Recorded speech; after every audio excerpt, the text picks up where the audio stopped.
A very good afternoon to all of you. Hopefully my voice is clear. So right now, today we are going to discuss the stability. What are the factors which govern stability? Which type of systems come into the criteria of being stable? What are the conditions which make sure that a system is stable? So have a look at this. The first statement, that is BIBO, bounded input and bounded output. This is the first condition, and trust me,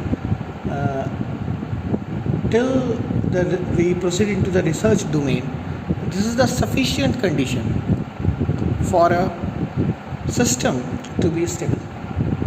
Yes, this we can conclude is that if the input is bounded, do get the equations and the terminology in the correct order. If the input is bounded, okay, that is the input is a bounded one, then the output of the system has to be bounded. Okay, it means if the input is unbounded, we can for sure can say that it will be a unstable system. This criteria only applies to the systems which are bounded. Now let's move forward. Okay, after that, one more thing that we can look into this picture is that what exactly a bounded signal is. How does it will look? How does a bounded signal will look like? So basically a bounded signal is nothing but a signal which is not tending to infinity. Okay, a bounded signal is a signal which doesn't tend to infinity. Okay, it is not at infinity. That is basically a bounded signal will look like. Okay, it is finite, it is having some finite values, then only we can say that the signal is not bounded. Okay, so how do we check that a system is stable or not? First of all, we will go to the governing equations of the system, that is which equations are present there and which are governing the system, and then we will put an implication that let us assume that the system is that the input to the system is bounded. Okay, and when the system is bounded,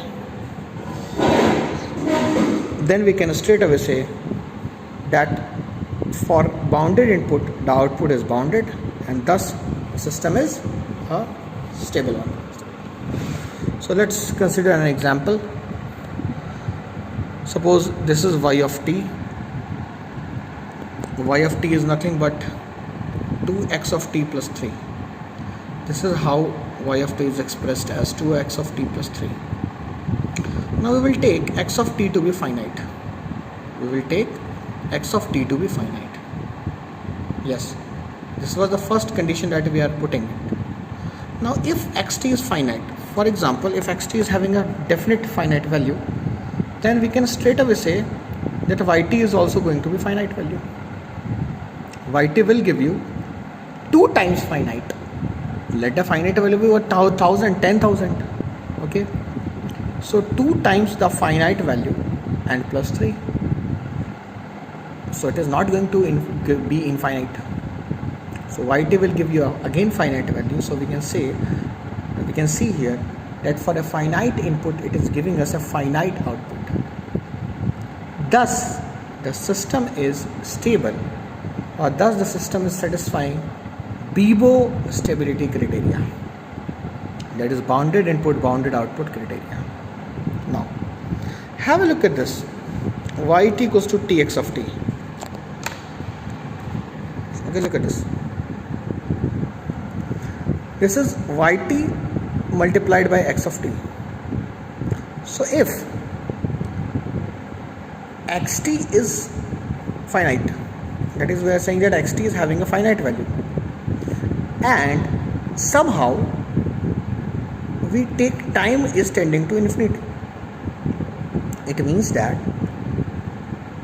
take xt equals to 1000, that for a definite time, for a finite time, the input is coming out to be finite. T is suppose 2, so xt is giving us 2, but time t here is going to be, we are taking it as infinite, so yt will automatically come out to be infinite into finite, that is a infinite value. So we observed that for a finite input the output is coming out to be infinite. Okay, and thus pardon for that, thus we can conclude that even though the input is bounded, but the output is not bounded, because the amplitude of the output is going to infinity. So we can straight away comment that the system is unstable. Have a look at this system. That is yt equals to e to the power t x of t. Okay. Now suppose that x of t is coming out to be finite. Yes, for any finite time x of t is coming out to be finite. Okay, is it clear or not? Yes, it is quite clear. Now we have to observe what will happen to the output of t when output of the system, that is what will happen to y of t when t is varying, when t varies. So before that we have to look at the graphs. The multiplying factor here is e to the power t. E to the power t is the multiplying factor. You can well see it is quite easy and easily observable that it is e to the power t. Yes, it is the multiplying factor. Okay, so as t is varying, as t varies, if t decreases then e to the power t also decreases. Yes, because e is 2.78. As t increases, e to the power t also increases. So if t will tend to infinity, if t goes to infinity, then e to the power t also goes to infinity. That is very simple. Now the calculation is very easy. Now we can straight away say that as this is tending to infinity, so infinity multiplied by x of t is nothing but an infinite quantity. So we observed one thing. What? That despite this is finite, x of t is finite, the multiplying factor is coming out to be infinity. So that infinity multiplied by a finite quantity gives us a infinite quantity. I think I am quite clear in this regard. This is very important. Now again coming back to the other term, another question, that is yt equals to e to the power minus x of t. Okay, I would like to shed one more light. So before testing for BBO stability, one thing should be very clear. We have to check the multiplying factor. Even if there is something that is added, for example x of t plus t, then it is possible that x of t is coming out to be stable, but t is going to infinity. Yes, for example there is an integration over x of t.